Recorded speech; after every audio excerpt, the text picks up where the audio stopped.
नमस्कार दोस्तों, अकबर बीरबल की कहानियों में आप सभी का बहुत बहुत स्वागत है।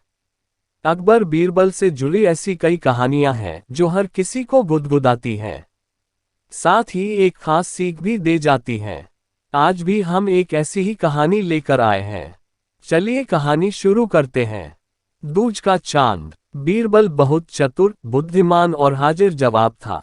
उसकी कीर्ति दूर देशों तक फैली हुई थी। ईरान के बादशाह ने जब उसके चातुर्य की तारीफ सुनी तो उसने राजा के पास संदेश भिजवाया कि आपके वजीर को कुछ दिन के लिए मेरे दरबार में भेजने की कृपा करें। राजा ने बहुत कीमती वस्त्र आभूषणों की भेंट के साथ बीरबल को ईरान के लिए रवाना किया। ईरान की सीमा पर बीरबल का भव्य स्वागत किया गया। दूसरे दिन जब बीरबल बादशाह के दरबार में पहुंचा तो बादशाह ने भी उसकी आवभगत की और राजा के द्वारा भेजे गए उपहार के लिए धन्यवाद और कृतज्ञता प्रकट की। बीरबल ने ईरान के बादशाह को राजनीति के कई रहस्य समझाए।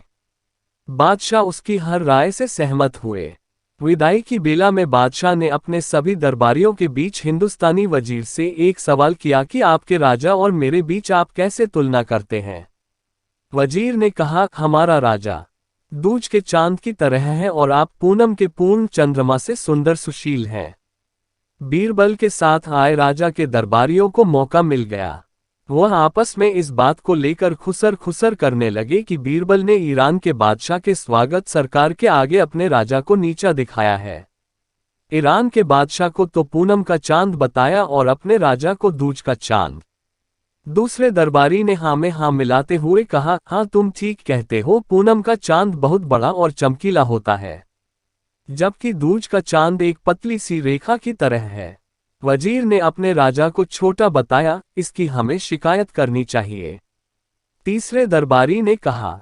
जब बीरबल वापस अपने राजा के दरबार में लौटा तो राजा ने सारा हालचाल पूछा।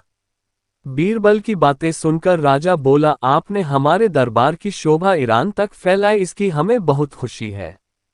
साथ गए दरबारियों ने पूनम के चांद और दूज के चांद वाली बात राजा को बताई। राजा इस पर बहुत नाराज हुआ।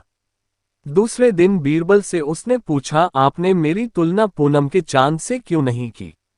वजीर को सारा माजरा समझ में आ गया। वह बोला, हुजूर, आप दूज के चांद की तरह हमेशा अपने पराक्रम, कीर्ति और साम्राज्य कोई दिन दूना रात चौगुन बढ़ा रहे हैं।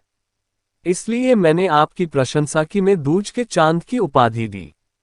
ईरान के बादशाह को पूनम का चांद इसलिए कहा क्योंकि पूनम चंद हर रोज घटा जाता है, सिमटता जाता है। अमावस की रात तो वह बिल्कुल ही नहीं निकलता। आपको दूज का चांद बताकर मैंने अपने राजा की महानता का बखान किया है। दूज का चांद सबको प्रिय होता है, सभी उसके दर्शन करते हैं। पूनम का चांद तो एक दिन चमकता है और दूज का चांद पूरे पखवाड़े तक चमकता है। आप खुद फैसला करें कि दूज का चांद ज्येष्ठ है या पूनम का। राजा ने कहा, हाँ दूज का चांद। और अपने बीरबल की बात सुनकर राजा खुश हुआ। उसने चुगलखोरों की जमकर खबर ली। राजा ने उससे और इनाम देकर सम्मानित किया। अगर कहानी पसंद आए तो प्लीज चैनल को जरूर सब्सक्राइब करें। धन्यवाद।